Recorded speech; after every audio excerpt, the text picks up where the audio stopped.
વડોદરા ડભોઈમાં આવી ઝી 24 કલાકના અહેવાલની અસર ડભોઈથી કાયાવરોહણ સુધીના નવા રોડની કામગીરી શરૂ થશે। ધારાસભ્ય શૈલેષ મહેતા આજે નવા રોડનું ખાતમુહૂર્ત કરશે।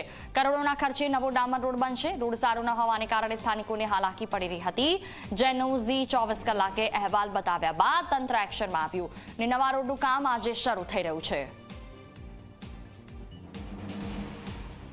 વધુ માહિતી સાથે સંવાદદાતા ચિરાગ અમારી સાથે ફોન લાઈન પર જોડાયા છે વડોદરાથી। જી ચિરાગ, કરોડોના ખર્ચે આ કામગીરી કરવામાં આવશે ને ઝી 24 કલાકે પણ આ અહેવાલ પ્રસારિત કર્યો હતો, કેટલા વાગે આ ખાતમુહૂર્ત કરવામાં આવશે, શું વિગતો?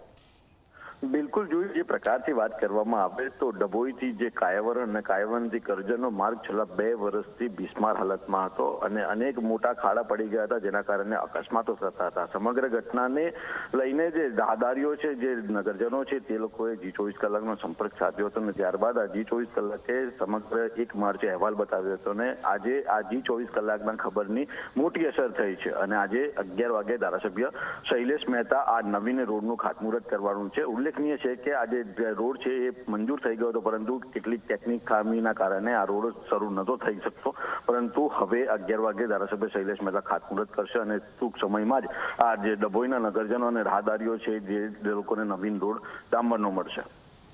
બિલકુલ, તમામ જાણકારી બદલ આભાર।